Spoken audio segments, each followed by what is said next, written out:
Napoleon Bonaparte was one of the most famous figures in history. The courage, skill and ingenuity he possessed made it possible for France to regain its greatness, the greatness it had lost during the time of Louis XVI.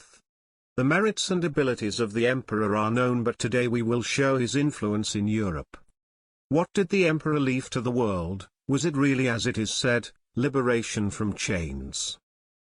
Napoleon Bonaparte was crowned emperor on December 2, 1804 in Notre Dame Cathedral at the age of 35 by the then Pope himself, an old tradition of imperial coronation, but this time the Pope did not come willingly, as in the biography of Napoleon. And to the people around him it is written, that he was compelled to come.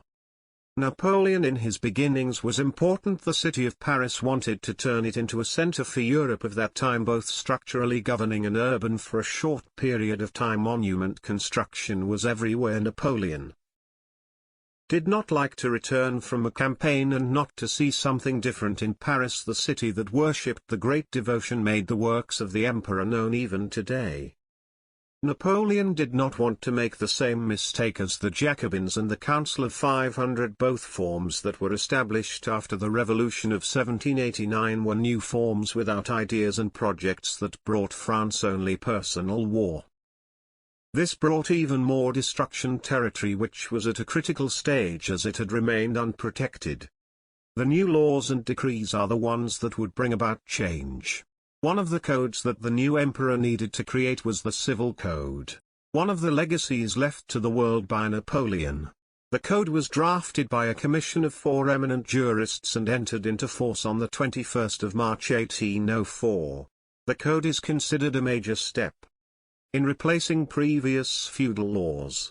Historian Robert Holtman considers it one of the most influential documents in the world. An important step was the departure from the Catholic religion by separating power from religion, which was not expected by the papacy, but the lack of an army made it silent. This division began to follow even after the fall of Napoleon's kingdom, where civil and commercial code was copied and adapted by neighboring states.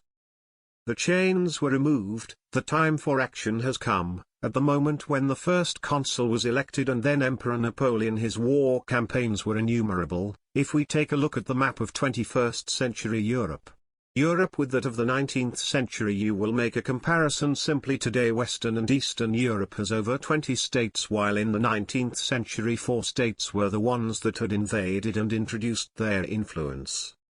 By depriving them of the right to independence and denial of rights, France, Spain, Austria-Hungary and England, even though it is not part of the European continent, its influence was very great. The emperor, coming from a country that had been under French rule in the countries that occupied almost all of Europe, pursued one of the greatest and most pro-nationalist policies that brought about the creation of nationalist-based states. After invading a country, abolishing feudal property and allowing the right to the official language and the use of the civil code that many states used as a basis for creation, but all these goods had a price, and the price and the greatest value for the emperor were soldiers, recruiting from every country he occupied. The other superpowers, although they were against Napoleon's policy, were still in a hurry to act. It would take several more years to respond. We will see this in the Congress of Vienna and the influence it had on the European continent. Feudal law and the revival of nationalist ideas brought about the rebuilding of Europe which is today, and this belongs to Napoleon, the liberator of the chains of the peoples. Video explained by Echoes of History. Thanks and subscribe for more video.